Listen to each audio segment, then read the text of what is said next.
푸른밤 종현입니다.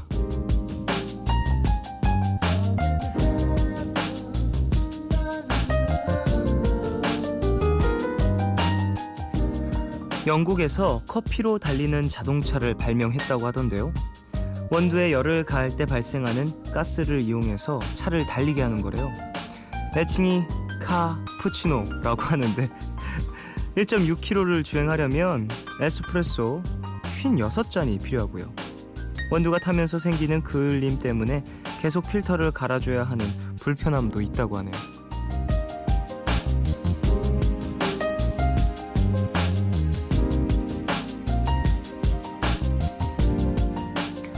애칭은 참 귀여운데 실용적인 부분을 얘기하면 사실 쓸데없죠.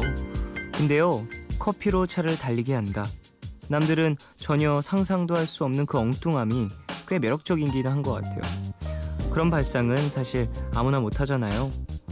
세상에 쓸모없는 상상력은 없다는 말 제가 했었죠. 매일매일 쓸모있는 생각들만 하느라 우리 참 힘들어요. 가끔은 쓸모없어 보이는 생각들, 그런 이야기들 주저리 하고 싶을 때도 있는데요. 특히 여기서라면 괜찮지 않을까요? 7월 12일 오늘과 내일 사이, 여기는 푸른밤입니다.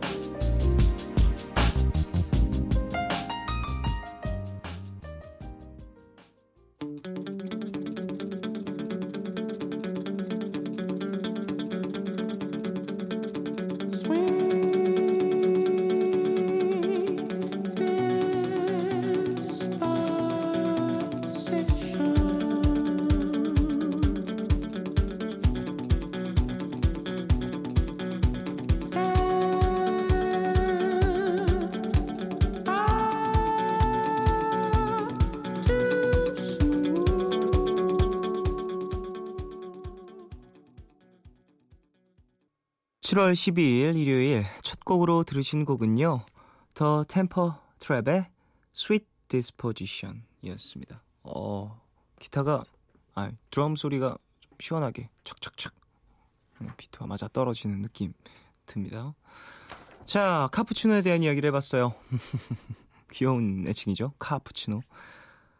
에스프레소 56잔이 필요한 차 1.6km를 가는데, 근데 제가 언제 이런 이야기 들은 적이 있어요. 이건 뭐 농담 같은 거였는데, 미국이 우주선을 이제 발사하고 또 소련이 우주선을 발사하고 뭐 우주 과학 전쟁이 막 그때 있었잖아요. 뭐 우주과학 뭐 선점을 해야 한다, 달에 먼저 누가 가느냐 뭐 이런 그런 걸 할 때 미국에서는 그 우주선에서 무중력 상태이기 때문에 잉크가 내려오질 않죠. 그래서 잉크펜이 안 나오잖아요. 잉크가 나오질 않는 거예요. 그래서 이걸 무중력 상태에서도 잉크가 밑으로 떨어지는 펜을 개발을 했고요. 러시아에선 연필을 썼대요. 이런 농담도 있었거든요. 근데 결국에는 러시아에서도 연필 말고 잉크펜을 썼다고 합니다. 왜냐면 그 부러진 연필 심이라든지 나무 연필을 깎으면서 발생하는 이런저런 나무 찌꺼기들이 고장을 일으킬 수 있어서, 예를 들어 이렇게 표현을 했잖아요. 그런 것들은 결국에는 다 쓰임이 있다는 거죠.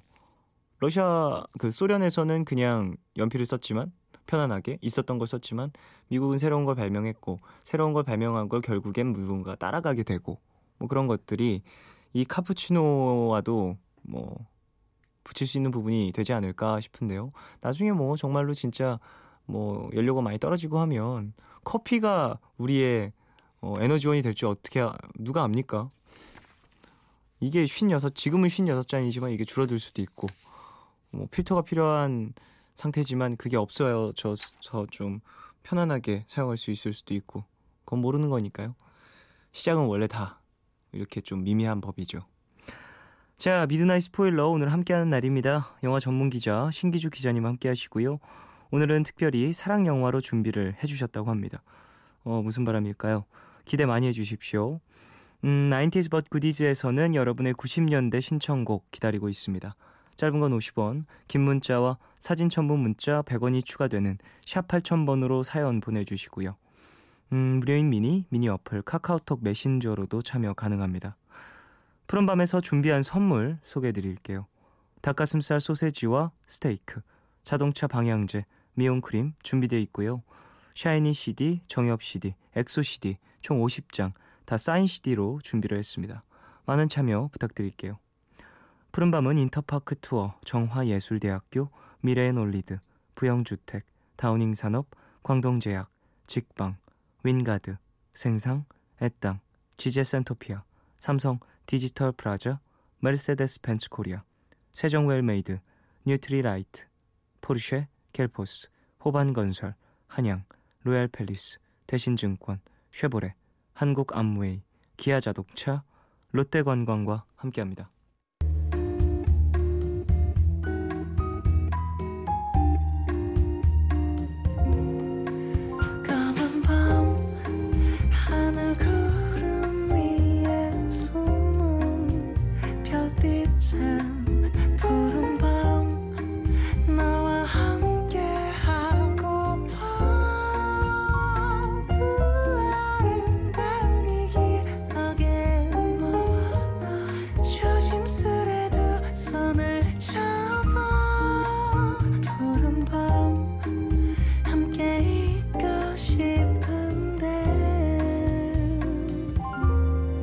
푸른밤 종현입니다.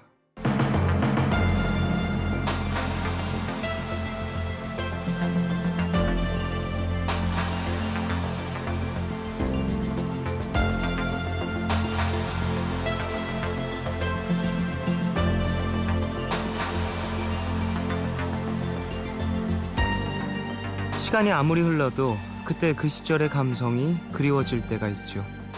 그래서 주섬주섬 꼭 다시 찾게 되는 영화들 있습니다. 미드나잇 스포일러, 오늘은요 정통 멜로 영화 하면 생각이 나고 제목만 들어도 가슴이 먹먹해지는 두 편의 사랑 멜로 영화로 함께합니다.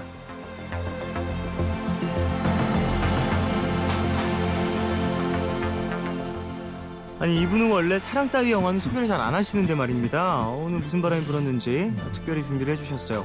경영경제 영화 전문 기자 신기주 기자님, 어서 오십시오. 네, 안녕하세요. 아, 무슨 바람인가요 이게? 그냥 팬 서비스예요. 아, 그런가요? 네. 알겠습니다. 아, 난 또 신경의 변화라도 있는 줄 그런 건 아니었고. 그런 변화 사람 안 변하죠. 그래요. 사랑 따위.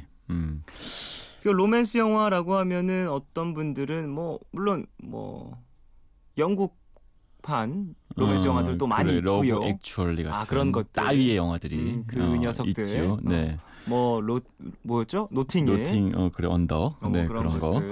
따위 있습니다. 그런 애들이 있는데 오늘은 또 어떤 사랑의 이야기를? 글쎄, 이런 질문을 드리면서 시작해 볼까 싶은데, 사랑에 가장 어울리는 계절은 봄, 여름, 가을, 겨울 중에 뭘까요? 아니면 간절기? 간절기.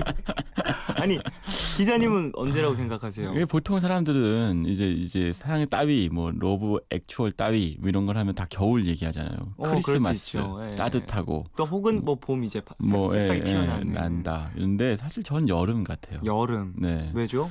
그게 사실 메뚜기도 한철이라고 사랑도 한철이거든요. 아, 뜨겁게. 오래 안 가죠. 네. 하지만 그 사랑했던 기억, 그 뜨거웠던 기억으로 가을, 겨울 인생의 황혼을 보내는 거예요. 네. 그래서 사실 여름이라는 건 우리 인생의 비유에도 가장 찬란했던 시절을 뜻하는 것이고, 네네네. 그때 만났던 사랑은 가장 한창 때에 파릇파릇하고 젊고 뜨거웠던 어떤 걸 상징하죠. 그러니까 여름의 사랑 이야기는요, 저한테도 늘 그 겨울의 사랑 따위 얘기들보단 그나마 좀 봐주만 해요. 그래요? 네. 오늘 그럼 여름의 사랑 이야기들을 가져오셨을 것 같은데. 그렇습니다. 아니면 네. 정말 더운 곳이라든지 지역적으로. 무슨 어떤 영화죠? 8월의 크리스마스. 사실 이 영화를 가져온 이유는 단 게 아니라 제가 이 영화 촬영지였던 군산을 최근에 갔었어요. 그래요? 취재차 갔는데 네. 군산을 가보신 분들과 지금 어쩌면 이 방송을 들으시는 살고 계신 분들도 계시겠지만, 군산이라는 지역은 100년 전의 역사가 그대로 그냥 남아 있어요. 네. 100년 전의 어떤 건물들도 그대로 남아 있죠. 이른바 일제강점기 시절에 지어졌던 건물들이 그대로 남아있고, 도시도 어느 순간부터 시간이 멈춰진 것 같은 예스러운 도시입니다. 네. 그러니까 8월의 크리스마스는 그런 도시를 배경으로 찍었어요. 물론 영화 안에서는 그게 군산이라고 나오진 않지만, 그러나 그 군산에 시간이 멈춰진 것 같은 고즈넉한 배경으로 그 안에 조용히 살고 있는 어떤 두 남녀의 이야기를 다루죠. 근데 여기 영화 제목이요, 8월에 크리스마스잖아요. 네. 크리스마스가 8월에 있지 않지요. 그렇죠. 12월이니까요. 아 그렇구나. 12월이구나. 12월 며칠이야? 25일인가? 뭐 23일인가? 뭐 하여튼 그런 네. 그때쯤 되나 봐요. 네네. 하지만 모두가 다 크리스마스를 논할 때 왜 하필이면 8월에 크리스마스를 땄느냐. 이건 마치 우물에서 숭늉 찾는 격이라고 할 수 있죠. 왜 그런 것인지를 이야기할 수 있고 그게 이 영화에 숨겨져 있는 슬픈 매력 포인트이기도 하죠. 저는 사실 오늘 이 방송국 오기 직전에 보고 왔거든요. 제목만 알고 있었어요. 8월 크리스마스는. 저희 어머니가 제가 그 영화를 보고 있는 걸 딱 방에 들어오시면서 딱 보시고는 한마디 딱 하시더라고요. 저거 너무 슬픈 영화인데 저 장면 너무 슬프지 않니? 라면서 이제 저와 함께 갑자기 영화를 보기 시작하신 거예요. 그러니까 오랜만에 저와 함께 영화를 보신 거죠. 공감대가 형성이 됐고요. 소파에 이렇게 앉으시면서 근데 너 이 영화는 어떻게 알고 보는 거니? 뭐 이런 얘기를 할 정도로. 영화가 98년도 영화니까. 그렇죠. 지금 제가 영화 개봉했을 때는 9살이었고 우와. 그 이후에 또 뭐 회자가 됐던 그런 이야기들로 전 제목만 알고 있었는데 근데 어머니가 얘기하는 거 보니까 그 사진관에 대한 씬이 나올 때마다 되게 추억 어린 이야기를 많이 뱉으시더라고요. 그러게요. 요즘은 사진관을 찾아보기 힘들 정도로. 없죠. 요즘 디지털 카메라와 휴대폰 카메라 시절인데 네네. 사진관이 몇 말이며 맞아요. 필름 카메라가 몇 말이냐죠. 그러니까 이게 그 모든 것들 군산이라는 공간 그리고 이 사진관 이 안에서는 초원 사진관이라는 게 주요 배경이죠. 라는 배경 이 모든 것들이 시대착오적인 곳이에요. 그러면 그 안에서 펼쳐지는 사랑도 지금은 사라져버린 무엇일 수도 있는 거죠. 맞아요. 그게 너무 그리운 거예요. 지금은 그래, 뭐 너 나 좋아하니? 뭐 단도직입적으로 묻고 이거 마시면 사귀는 거다. 뭐 이런 명대사들이 있고. 그렇죠. 심지어 뭐 나 너 좋아하니? 뭐야 이건 또.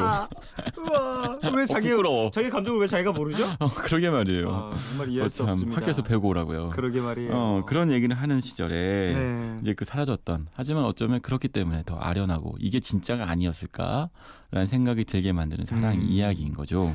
그런 사랑 이야기가 사실 저는 보면서 느꼈던 게 되게 수채화 같은 영화다라는 생각을 맞아요. 했었어요. 수채화 같은. 스며드는 느낌, 천천히 뭔가 유화처럼 이렇게 거칠게 막 색깔을 뚜렷하게 보이는 것도 아니고. 그 영화 말씀하시니까 옛날에 비 오는 날에 수채화라는 영화가 있었는데 아실란가 모르겠네요. 그 영화도 설마 또 수채화 같은 영화인가요? 목소리씨 나오는 영화예요. 정말 옛날 영화이죠. 지금 보면 저는 당대 영화인데 참 나이 많이 먹었네. 어쨌든 98년도 그러니까 시문아 한석규가 나옵니다. 그리고 허진호 감독. 요즘은 뭐 봄날은 감다 정도는 요즘 세대 분들은 아시죠? 맞아요. 그 유명한 대사 라면 먹고 갈래요? 라면 좀 먹고 가 좀. 네가 끓여갖고. 정말 라면에 여러 의미를 부여하기 시작한. 그렇게 말이에요. 한국에서 그때부터 라면은 좀 더 급이 높아졌죠. 그게 이게 무슨 매운 라면이냐 짠 라면이냐 더 궁금해지고 라면은 먹고 가라는 얘기지. 라면만 정말 라면만 먹고 가면 삐지는 건지. 그거 뭐 정확히 그것도 모르겠고.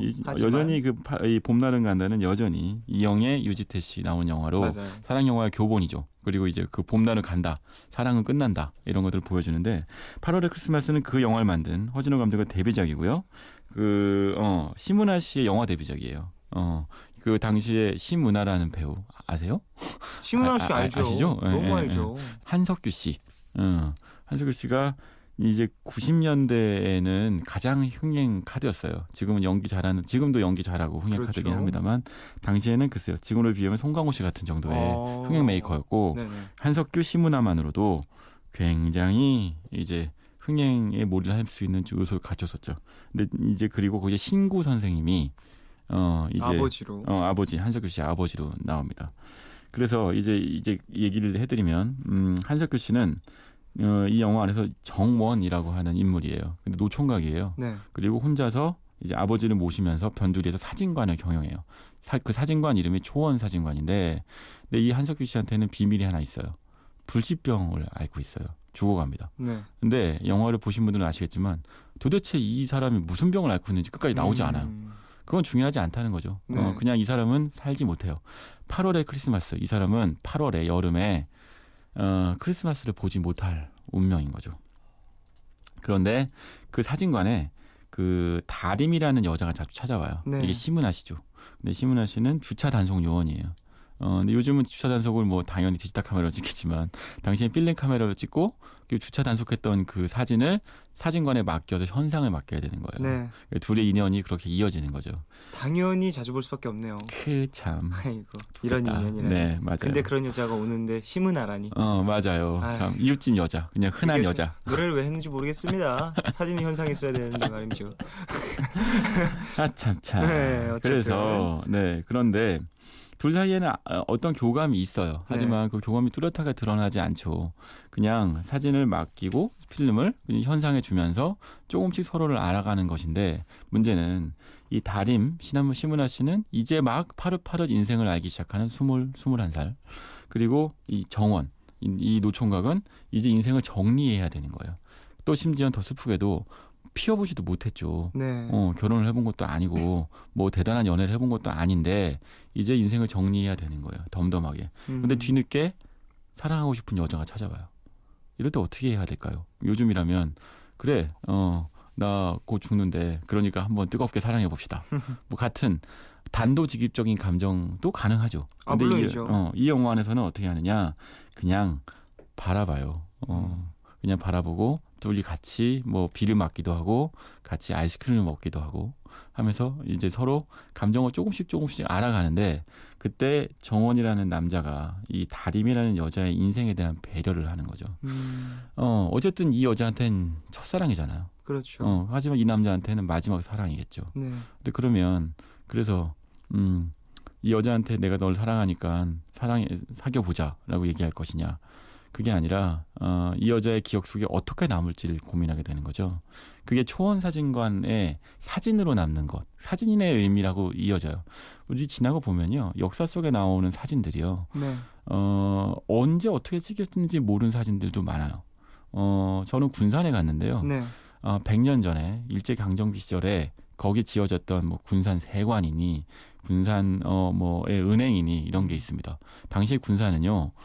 일본인들이 그 호남 곡창지대에서 쌀을 뺏어가는 창구였대요. 네. 그 바람에 당대에는 굉장히 이제 요즘으로 치면 여의도 같은 어마어마한 호황과 쌀을 갖고 투기가 일어날 정도의 네. 거대한 경제 도시였던 거죠. 네. 지금 그 흔적만 남아 있는데 그 흔적을 찍었던 사진들은 지나가다 툭툭 찍었던 요즘으로 치면 길거리에서 아무렇게나 휴대폰으로 찍었던 사진들이 지금은 그 시절을 기록하는 사진으로 남아 있는 거예요. 그렇죠. 그러니까 사진이라고 하는 건 그런 의미가 있는 거죠.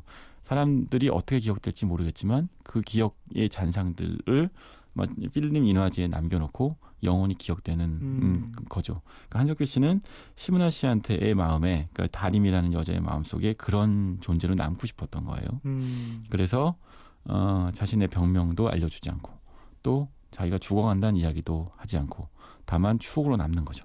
그렇군요. 자, 한석규의 8월의 크리스마스 듣고 와서 이야기를 좀 더 이어가겠습니다.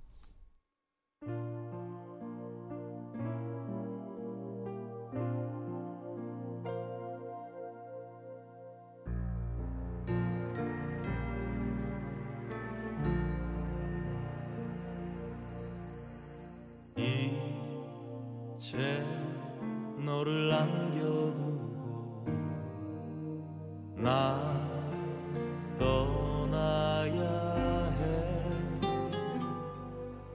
사랑도 그리움도 잊은 채로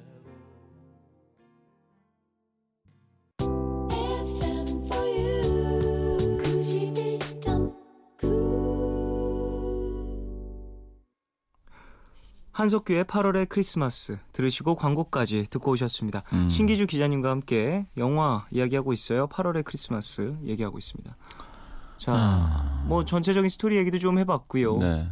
한석규가 심은하 씨에게 어떻게 남고 싶었는지 그런 이야기까지 좀 해봤는데 또 어떤 이야기를 해볼까요?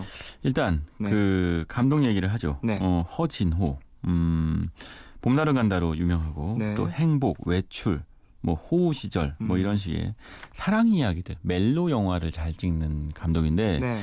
예, 8월의 크리스마스는 허진호 감독님의 데뷔작이에요. 그러니까 허진호 감독의 어떤 특유의 감성을 네. 이제 적나라하게 보여주면서 이른바 허진호의 광팬들을 만들어냈죠. 허진호 랜드 뭐라는 표현이 있었는데 이게 이와이 순지라고 하는 일본 감독이 있어요. 네. 이와이 순지 감독의 특유의 멜로 정서가 있거든요. 네. 그 러브레터 또는 사월 이야기 같은 영화에서 보면 그 촉촉하면서 이제 아까 말씀하신 수채화 같은 느낌의 네. 영화를 이와이 순지 감독이 많이 찍었죠. 근데 그거를 러브레터도 보면 가 닿지 못한 사랑이고 그래서 가 닿지 못해서 우리한테 정말 아련한 느낌과 그러니까 눈동자가 깊어지는 듯한 감성을 불러일으키잖아요. 허진호 감독이 그거에 비견할 만한 감성을 만들어냈고 네. 그래서 이제 허진호 감독의 팬들이 생겨났죠. 저도 된 것 같은데요. 허진호 감독의 그렇죠. 팬이. 오늘 맞아요. 봤는데 저 같은 경우에는 뭐 광고 나가는 동안 살짝 이야기를 했지만 이런 영화가 요즘에 나올 수 있을까라는 고민을 했었어요. 생각을 그리고 궁금증이 가져서 안 되죠. 기자님께 꼭 물어봐야겠다 네, 싶었는데 그렇게 못 단호하게 안 만들죠. 된다고 하면 어떡합니까? 너무 슬픈데요. 그건요. 요즘 네. 사랑 이야기, 사랑 노래 부를 때요. 네. 요즘 뭐 수없이 많은 오디션 프로그램들이 존재하는데 그 가수들, 그러니까 오디션에 도전자들이 부르는 사랑 노래들 다 옛날 노래잖아요. 시적이며 느리며 감성을 자극하고 호소를 하죠. 네. 그러니까 요즘 노래가 이상하다는 게 아니라 요즘은 그러니까 현재 진행형인 노래들은 이 요즘 듣는 사람들과 맞는 사람들의 감성 맥박수가 예전보다 훨씬 더 빠른 것 같아요. 하지만 정말 오디션 그러니까 정말 사람들이 그러니까 그건 이유가 뭐냐면 그 영화 또는 그런 감성을 듣고 앉아 있을 여유가 없어요. 네. 빨리 지나가야죠. 요즘 드라마 방송도 이른바 짤방이라고 해서 잘라서 듣고 본다면서요. 맞아요. 그렇게 얘기를 하던데요. 네, 정말 하이라이트 장면만 본다고 네, 하는데 중요한 부분들만. 그렇게 사람들은 빨리 이제 하이라이트 정말 필요한 것들만 빨리 듣고 보고 느껴버리고 가고 싶어요. 그러니까 그런 사람들한테 이런 느린 감정. 근데 그 감정의 본질은 사랑이고 이루어지지 않는다라는 결론은 동일하지만 결국 그 감성의 다층을 끌고 올라가서 사람이 그 감정까지 가닿게 하려면 충분한 시간과 그래요. 뜸과 밀당이 필요하거든요. 네네. 허진호 감독 영화 그 밀당이 있잖아요. 아니 허진호 감독의 밀당도 사실 근데 팔짱 한번 끼는 것밖에 없어요.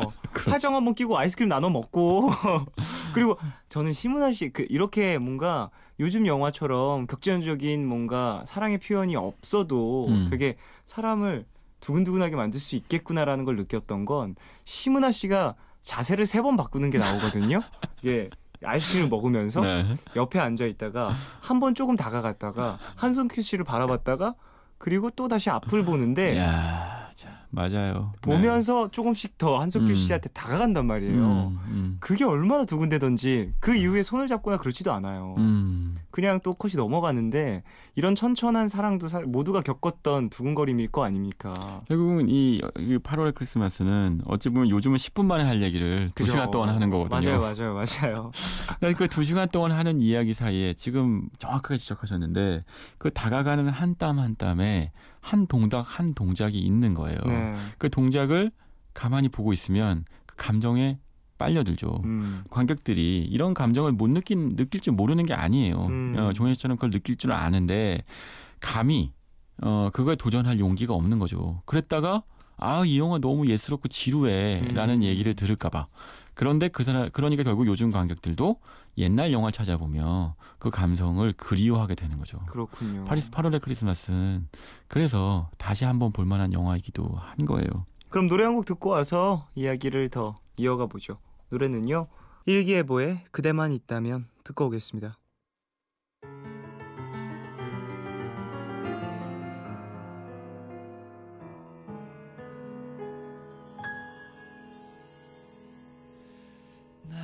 사랑해서 떠난다면 눈물 짓던 그대의 말을 믿을 수 없죠.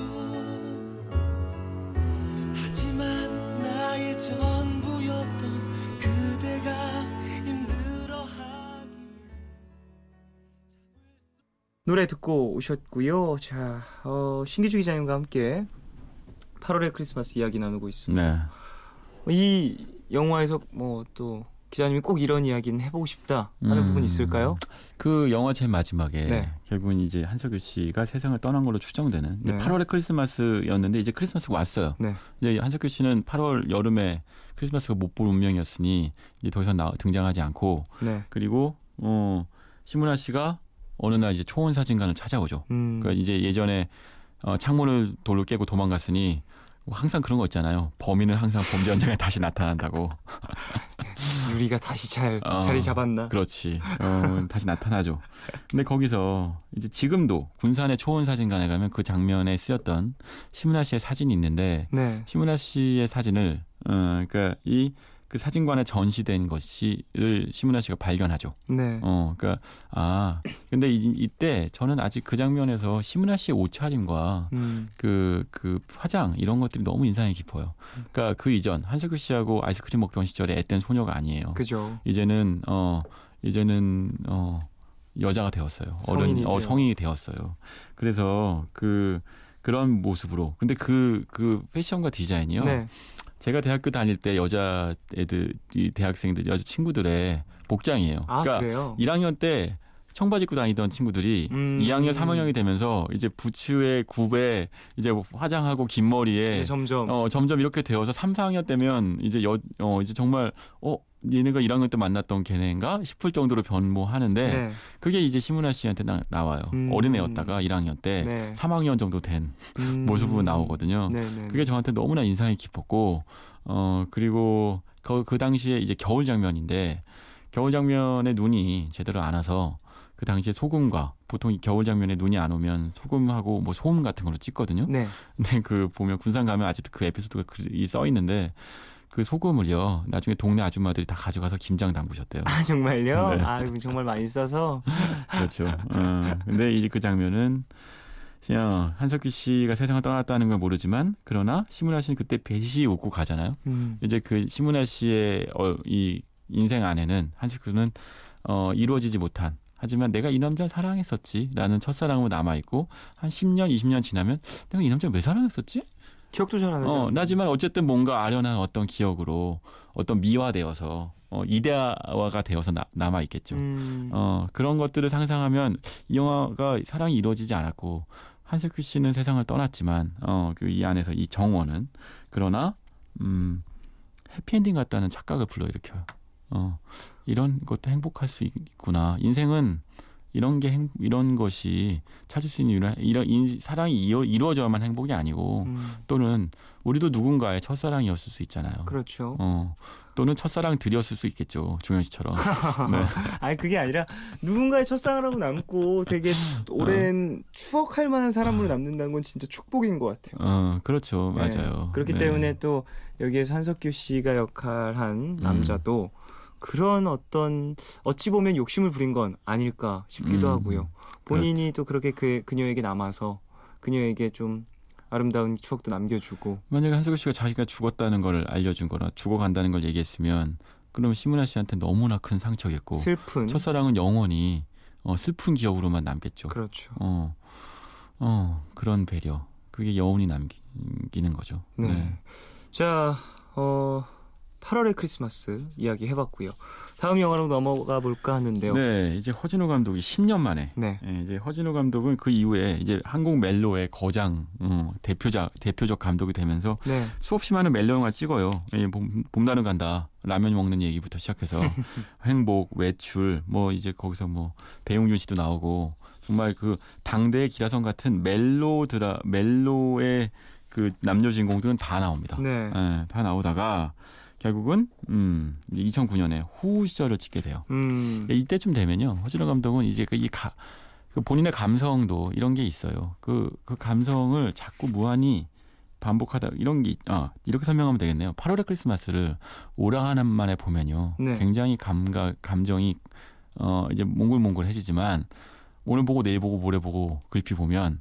그러면 너무 느리다 또는 지루하다라는 생각을 다시 하게 될 거예요. 그렇겠죠. 그 감성의 특징이라는 게 그런 거거든요. 감성이라는 게 참 어려운 게 논리보다 감성은요 무뎌지죠. 감정은. 네. 그러다 보니까 그 감성이 처음 봤을 때 또는 오래간만에 봤을 때가 아니면 그러면 그 감성을 받아들이는 관객들은 더 센 거, 더 센 자극, 자극적인 거 원하면서 이제 멀리하게 되는데 허준호 감독도 그런 시절을 겪게 됩니다. 그런데 그 시절 즈음에 호우 시절을 찍어요.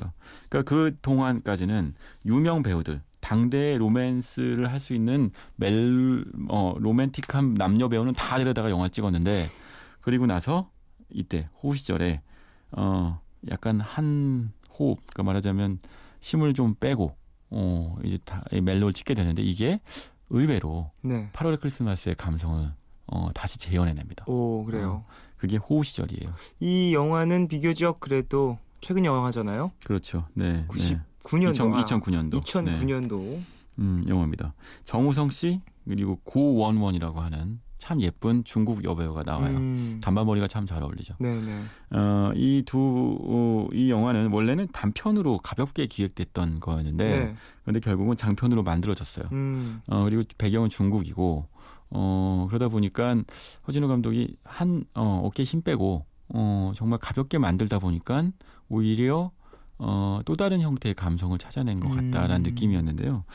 영화는 정우성과 고원원이 미국 유학 시절에 만났던 친구예요. 네. 근데 그리고 미국 유학 시절에 잠깐 뭔가 그래요. 요즘 얘기로 썸 타다가 이제 헤어졌고 그리고 한국과 중국에서 각지 살다가 우연히 청두란 곳에 가서 만나게 됩니다. 네. 그러니까 사천성. 그러니까 이제 그걸 이제 매운 짜장면 나오는 동네 있죠. 네. 그 동네에 가서 만나게 돼요. 네. 우연하게. 근데 이제 그 여자는 메이라는 친구인데 여자는 그 곳에서 이제 관광 안내를 하면서 이제 직업을 갖고 있고 그리고 이제 정우성 씨가 맡은 인물은 박동환이라는 인물인데 이 인물은 건설 중장비 회사의 팀장이어서 이 지역으로 이제 파견 나오게 된 거죠. 네네. 근데 이 호우 시절이라는 제목은요. 그 당나라의 유명한 그 시인이 있어요. 두보라고 하는 두보의 시에서 이게 춘야희우라고 하는 시의 첫 구절이랍니다. 호우지 시절. 그건 이제 뭐냐면 비가 내려서 만물이 소생하는 좋은 시절을 뜻한대요. 그러니까 비가 이제 내리는 것 자체가 이제 좋은 일이다. 그렇죠. 그러면서 이제 정말 여름처럼 파릇파릇 식물이 돋아나고 사람들이 되살아나는 만물이 되살아나는 시절을 뜻한다고 하는데 그러니까 결국 호우 시절이라는 제목부터가 뭔가 이제 사랑이 피어날 것 같은 느낌을 주죠. 네. 배경은 여름이고 비가 많이 내리고 그 안에서 비가 내리면 우산은 하나밖에 없고 아이고. 둘이 같이 써야죠. 네. 어깨가 넓으니까 뭐 같이 감싸 안을 수밖에 없고 제가 좋아하는 상황인데. 자, 근데 이게 사실 제목부터 그리고 출연진까지 어찌 보면 중국의 감성이라든지 네. 역사적 배경이라든지 이런 것들도 뭐 당연히 녹아 있어야 될 것 같다라는 생각이 드는데요. 그런가요? 네. 촬영 장소도 중국이고요. 맞아요. 그런데 이제 이 얘기부터 하죠. 이 영화 안에는 그 또 다른 비극이 숨어 있어요. 그러니까 어떤 거냐면요. 박동화하고 메이라는 인물이 가서 만났을 때 이 영화는 2009년에 만들어졌고요. 네. 2008년도에 우리가 많이 기억하는 쓰촨 대지진 일어났습니다. 쓰촨성 대지진에서 사망자가 6만 9천 명, 네. 부상자가 37만 4천 명, 행불자가 18,000명입니다. 그렇죠. 그러니까 사실 진도 8.0의 대지진. 우리가 지진 영화를 한번 소개해드린 적이 있었죠. 네. 사실은 그런 유의 실제 현장이 쓰촨 대지진에 일어났고 그때가 2008년 5월 12일이었대요. 그 지진이 핥히고 간 흔적. 이 상처가 여전히 있었던 시기에 중국에서 촬영했고 중국에서 개봉했던 거죠. 그러다 보니까 이 영화 안에서 이 중국인 여자인 메이도 그 상처를 보듬고 안고 살고 있는 사람인 거예요. 네. 그러니까 영화 안에서 그 정우성 씨가 연기한 남자는 중장비 회사의 팀장인데 네. 그 지진에 복구를 하러 중장비 때문에 간 인물이고요. 네. 그러니까 상처를 보듬어주러 간 것인 거죠. 어찌 보면. 네. 근데 실제로 거기서 어떤 여자의 무너진 지진 현장을 복구할 뿐만 아니고 상처받은 여자의 마음도 이제 보살펴주게 되는 거죠. 근데 이 여자는요. 근데 이게 재밌는 장면들이 많이 나와요. 그러니까 미국에서 썸을 탔어요. 네. 둘이. 근데 거기서 둘이 기억했던 그 썸의 과정이 다른 거죠. 그러니까 그래요? 예를 들면 둘이 키스를 했었느니 안 했었느니 키스를 한 걸로 기억해요. 남자는. 하지만 키스를 안 했다. 또는 자전거를 배웠던 걸로 기억하는데 자전거를 안 배웠다. 뭐 말하자면 그럴 수 있는 거죠. 얼마든지. 세세한 뭔가가 서로 기억이 다른 거군요. 근데 감정은 기억하는데 네. 디테일이 기억을 못하는 거예요. 그때 메이의 상처가 드러나며 그 메이 이 고원원이라는 배우는 그러니까 연기한 메이라는 인물은 참 예뻐요. 근데 그 안에서 결혼을 했었고 그래요? 그리고 그 남편이 지진으로 세상을 떠났죠. 그 상처를 안고 살아가고 결국 박동화라는 인물이 그걸 안아주는 거죠. 거기까지 이야기가 전개가 되면서 중국의 그 호우 시절에 그 사천 청두의 그 풍광들이 나타납니다. 네. 비 오는 날이 참 아름답구나. 요즘 뭐 이제 장마고 비도 오고 이런 사랑 좀 꿈꿔 봄직하죠. 네. 사실 비가 오는 것, 비가 오고 막 쏟아지는데 우산을 쓰고 이렇게 걸어가면서 서로 조금 자리를 좀 더 내주기 위해서 자신의 한쪽 어깨를 좀 더 이렇게 적게 만드는 모습이라든지 네. 이런 것들도 감정선의 표현으로 볼 수 있고 비라는 게 되게 어찌 보면 사랑과 이제 막 불타오르는 사랑과 잘 어울리는 것 같다는 생각을 하게 하네요. 그래요. 여름비라는 네. 거예요. 저는요 옛날 영화니까 배용준 씨가 그 이제 일본에서 네. 이른바 이제 일본의 영원한 그 연인이 되게 만든 이 겨울 연가라는 드라마 있잖아요. 네. 그게 시리즈라는 건 알고 계시죠? 드라마 네네네. 시리즈가 있어요. 봄, 여름, 가을 다 있고. 맞아요. 뭐 송혜교 씨가 데뷔했던 가을 동화도 있고. 저는 사실은 봄, 여름, 가을, 겨울 시리즈 다 중에서 이상하게 그 여름 편이 가장 좋아요. 그게 이제 송승헌 씨하고요. 그리고 갑자기 이름이 기억이 안 나. 저도 봤던 기억이 나는데. 손예진. 송승헌 씨하고 손예진 씨가 나오는 여름 향기였는데 거기서도 끊임없이 비 오는 장면이 그렇게 많이 나와요. 둘이 같이 여름하면 비라는 둘이 거죠. 같이 숲속을 거니며 비가 내리고 둘이 같이 비를 살짝 맞는데 그 비라는 게 감정을 젖는 것 같은 느낌을 주거든요. 그건 겨울에 눈 오는 거하고 다른 형태의 로맨스를 자아내게 만들죠. 자, 혹시 그러면 8월 크리스마스가 보고 또 매력을 느끼신 분들이라면 호우 시절을 보면 또 다른 또 이 감독의 매력을 볼 수 있겠네요. 그렇죠. 그리고 이 정우성 또는 그 고원원이라는 배우의 서로 뭐 중국어로 했다가 한국어로 했다가 영어로 했다가 하지만 그 영어와 중국어를 다 못 알아듣는데 이상하게 그들의 언어가 다 들려요. 그래요? 사랑의 언어는 만국 공통어거든요. 신기하군요. 눈빛과 감정으로 얘기하는 거죠. 사실은 이런. 말로 하는 언어로 전달할 수 있는 건 사랑에선 별로 없죠. 사랑은 눈빛 또는 태도, 뚫어져라 쳐다보고, 뭐 잡아먹을 듯 쳐다보고, 뭐 이런 맞습니다. 것들로 전달되는 거니까요. 이 두 영화 뭐 총평을 좀 오랜만에 한번 들어볼까요? 총평 듣기 정말 오랜만인 것 같아요.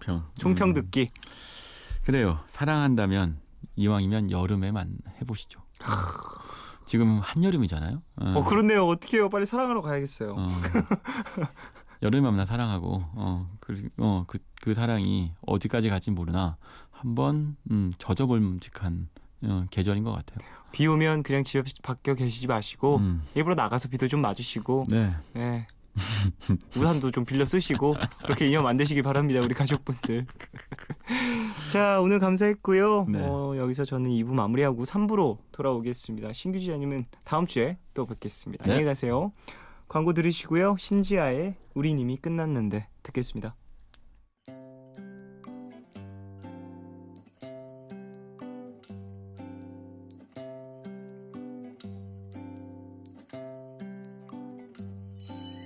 저 멀리 보이는 너 혼자가 아니었지.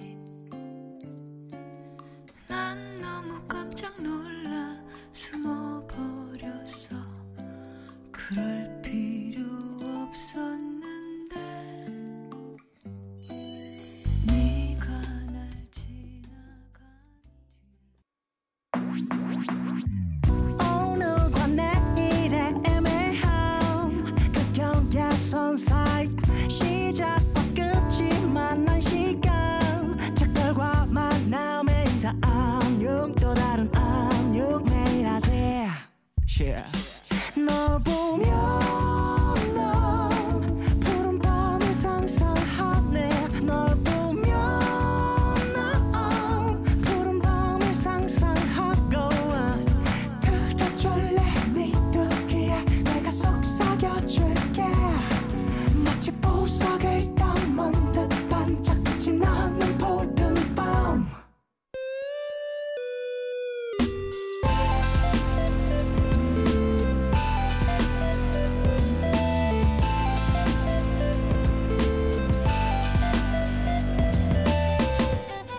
푸른밤.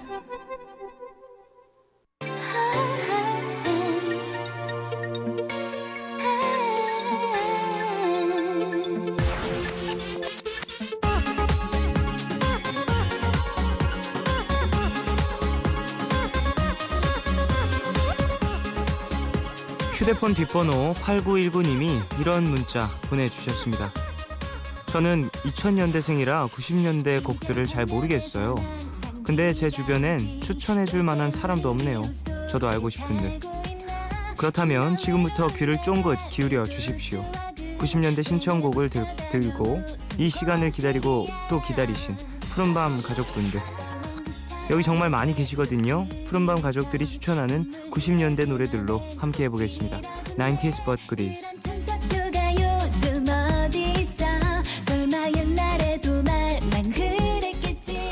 이 시간 참여 원하시는 분들은요, 푸른밤 홈페이지 90s but goodies 게시판에 사연과 신청곡 남겨주십시오. 그럼 여러분이 보내주신 신청곡 만나볼까요? 기혜경님, 김현성의 소원이라는 노래 아시나요? 너무 좋아요. 아마 이 노래 들으심 추억 돋는 분들 많이 계실 겁니다. 들려주세요 라고 보내주셨어요. 그래요. 가끔 어떤 음악을 들으면 정말 추억에 이렇게 빠져들 때가 있죠. 뭐 영화에서도 그런 표현들이 참 많이 되는데 전람회 기억의 습작 이런 노래가 또 그런 음악으로 사용되고 그러곤 하죠. 그런 연출이 있는 이유는 우리 일상생활 속에서도 그런 음악들이 꼭 한 곡씩 있기 때문이 아닐까 싶습니다. 저한테는 그런 노래가 뭐 있을까요? 추억에 이렇게 적게 되는 음악. 글쎄, 엑스제팬이라든지 뭐 옛날에 밴드부 시작했을 때 너바나의 Smell Like Teen Spirit이 완전 저를 추억 돋게 하는 음악이겠네요. 그런 음악들, 예.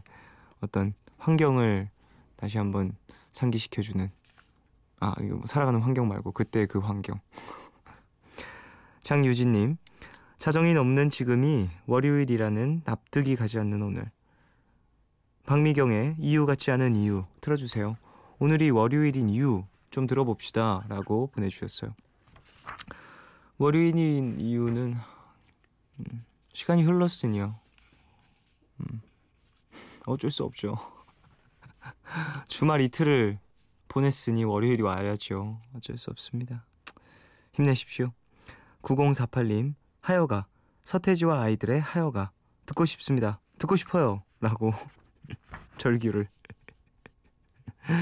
저도 개인적으로 서태지와 아이들의 그 음악들 참 좋아하는데 저는 그 시대유감이라는 곡을 참 좋아했었고요.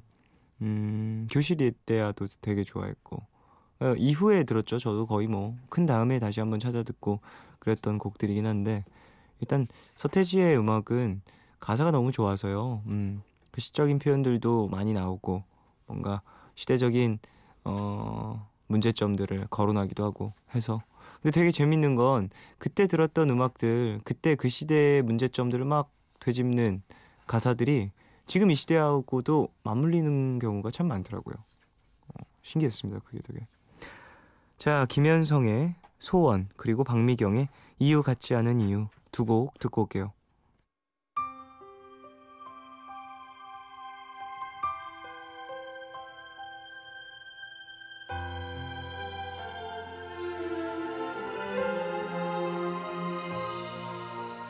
알고 있죠 이것이 끝이라는 걸 두 번 다시 볼 순 없겠죠 이제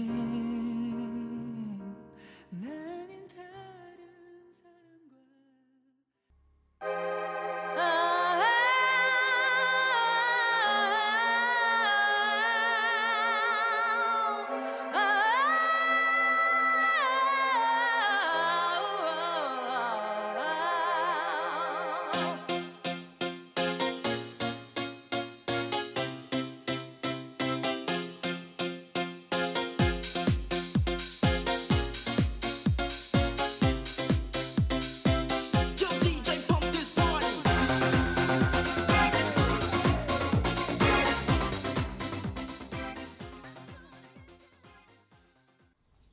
김현성의 소원 그리고 박미경의 이유 같지 않은 이유 두 곡 듣고 오셨습니다.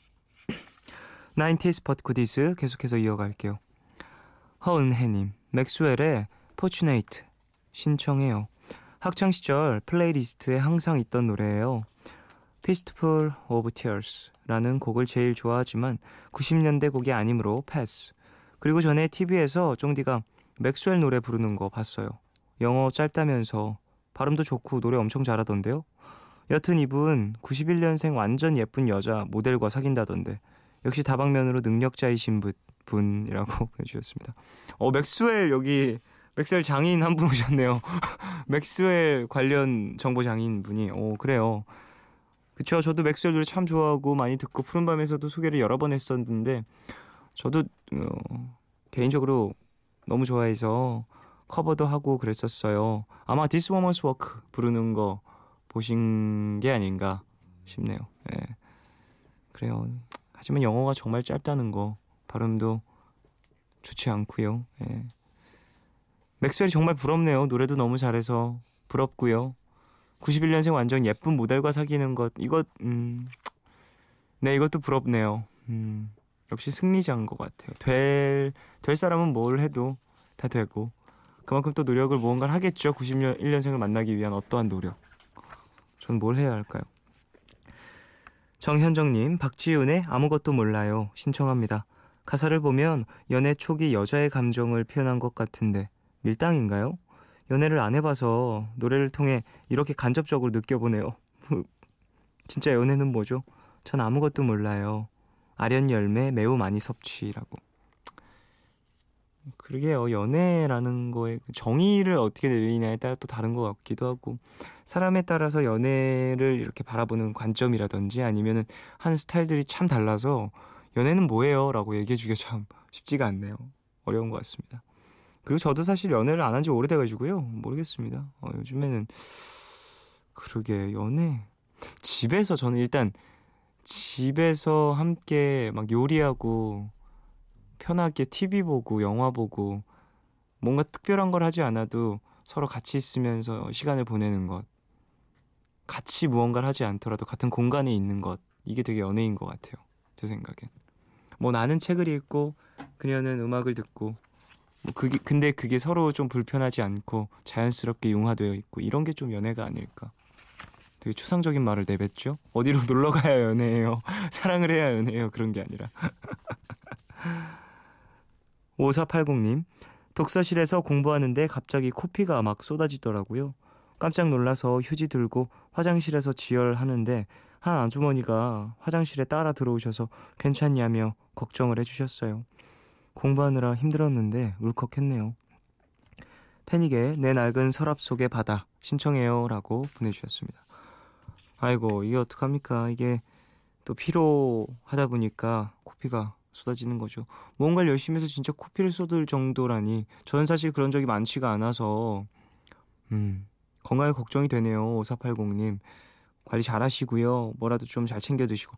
저 어렸을 때 진짜 어렸을 때 코피가 많이 났었거든요. 근데 그건 피곤하거나 피로해서가 그래서 났던 건 아닌데 어렸을 때 좀 코피가 자주 나고 막 그래서 어머니께서 연근을 좀 많이 먹이셨었어요. 뿌리 음식이 좋은가? 코피에 좋다 뭐 이런 얘기를 좀 들었던 것 같은데 이게 뭐 확실한 건 아니고요. 저는 좀 그래서 좀 신경을 쓰고 연근도 많이 먹고 나름 또 영양소들을 좀 잘 챙겨 먹어야 된다는 이런 가르침을 받아서 그때부터 좀 나아졌는데 굳이 뭐 연근을 먹으라는 게 아니라 그 스스로 걱정과 의식을 좀 하고 있어야 된다라는 거죠. 나 코피 났었으니까 좀 더 건강을 챙겨야겠다 이런 생각. 자, 노래 두 곡 들을까요? 맥스웰의 포추네이트 그리고 패닉의 내 낡은 서랍 속의 바다 두 곡 듣고 올게요.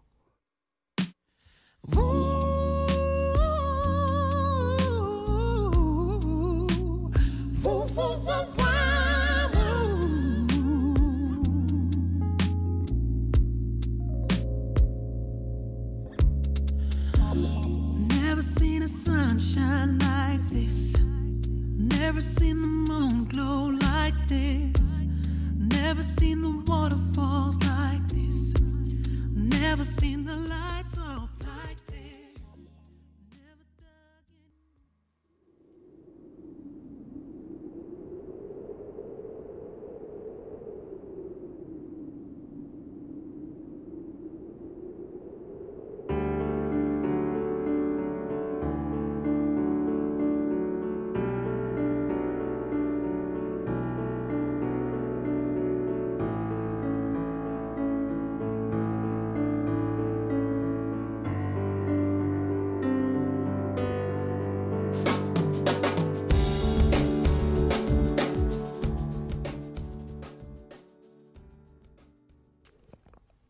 맥스웰의 포추네이트 그리고 패닉의 내 낡은 서랍 속의 바다 두 곡 듣고 오셨습니다.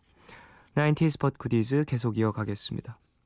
이정희님 노이즈 상상 속의 너 신청합니다.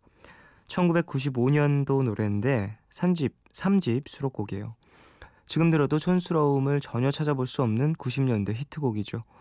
어렸을 땐 좋아하는 가수가 나오면 공테이프에 녹화했다가 보고 또 보고 했었는데 노이즈 무대도 그랬던 기억이 나네요 라고 보내주셨습니다. 맞아요. 테이프 있으면 이제 녹화도 해놓고 라디오에 또 나오는 그 음악들을 녹음하기도 하고 그랬던 아날로그 감성들이 있죠. 요즘에는 좀 그런 것들 찾아보기 힘든 것 같습니다. 저 같은 경우에도 TV에 나오는 그 애니메이션 주제곡이 너무 좋아서 이걸 듣고 싶어가지고 라디오로 녹음을 했었던 기억이 나요. 그 노래가 봉신연이 OST였던 것 같아요. 예전에 그래서 오프닝 곡이었는데 지금은 잘 생각이 안 나지만 들으면 또 바로 떠오르겠죠. 봉신연이의 OST였습니다. 9178님 김민종의 비원 신청합니다. 김민종 씨가 연기와 가수 활동을 병행하셨던 걸로 기억해요.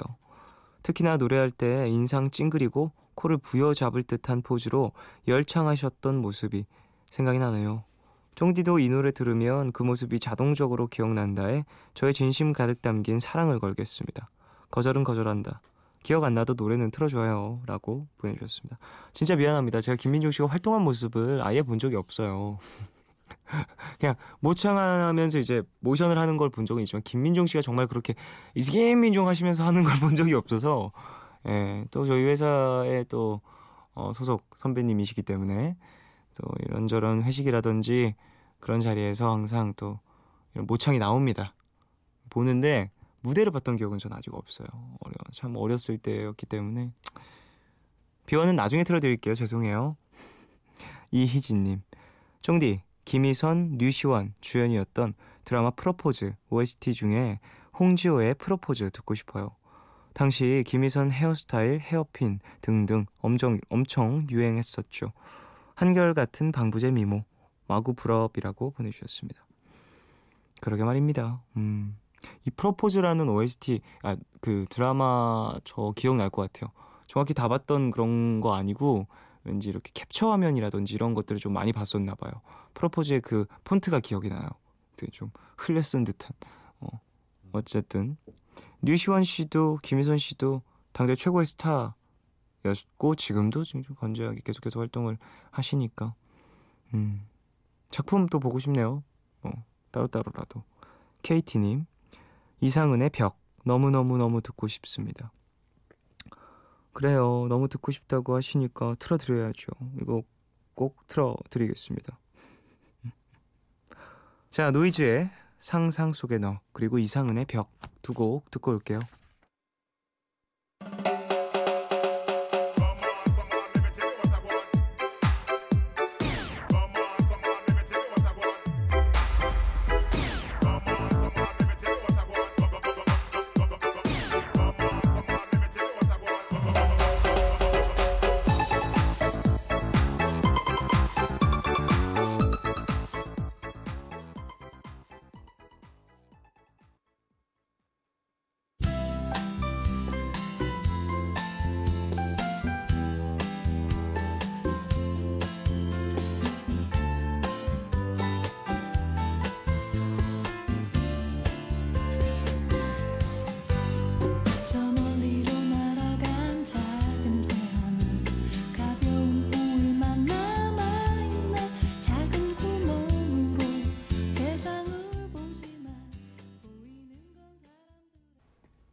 노이즈의 상상 속의 너, 이상은의 벽 두 곡 듣고 오셨어요. 2479님 쫑디 Come on baby tonight 후렴구가 익숙한 노래 이예린의 늘 지금처럼 신청해요. 오늘도 친구들과의 즐거운 시간 즐기는 중이라 안 들어온 동생을 기다리며 신청합니다. Come on baby tonight. 그 베이비가 정말 아가라고 이렇게 나의 동생을 베이비로 그래요. 빨리 들어오길 바라겠습니다. 동생분. 저도 저 같은 경우에도 막 늦게까지 밖에서 친구들과 함께 시간을 보내다가 집에 들어가면 가끔 누나가 안 자고 있을 때가 있는데 그럼 누나도 또 언제 온 거야? 지금 온 거니? 뭐 이렇게 막 눈을 비비면서 나와서 굳이 안 나와도 되는데 그렇게까지 환영을 해줍니다. 권형정님, 카니발의 비누 인형 신청해요. 어릴 때 교과서에 나온 동명의 소설을 보고 알게 된 곡인데요. 소설이 원작이라 그런지 책을 읽어주는 듯한 느낌을 받는 곡입니다. 곡의 분위기가 수시로 바뀌는 게 재미있어서 친구들에게 추천해준 적도 있는데 아는 친구들이 많이 없더라고요. 마침 90년대 노래라 푸른밤에 신청을 해봅니다. 좋은 건 함께 들어야죠 라고 보내주셨습니다. 그래요. 좋은 건 정말 나누는 게 최고인 것 같습니다. 그래서 다들 또 맛있는 음식 하면 또 옆집에 나눠주기도 하고 그런 거 아닐까 싶은데 좋은 음악도 같이 들어보죠. 이예린의 늘 지금처럼 그리고 카니발의 비누 인형 두 곡 듣고 오겠습니다.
이제 수능이 120일 남짓 남았어요.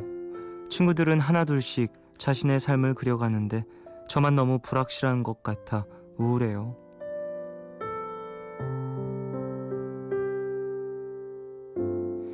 이진아님을 위한 포춘 쿠키 메시지. 벌써 인생의 길이 확실하면 얼마나 재미없을까요?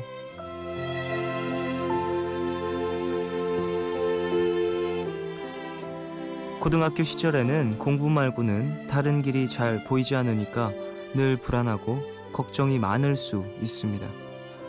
자기만의 길을 잘 가고 있는 것처럼 보이는 친구들도 저마다의 고민을 가지고 있을 거예요. 살면서 여러 가지 재미가 있지만 불확실함과 싸워가며 생각지도 못한 것을 얻는 재미 정말 큰 것 같습니다. 수능 준비 잘 하셔서 잘 치르시길 바라겠습니다. 힘내세요. 오늘 끝곡 캐리 브라더스와 프리실라 안이 함께한 맵스 들려드리겠습니다. 지금까지 푸른밤 종현이었습니다. 내일도 쉬러 와요.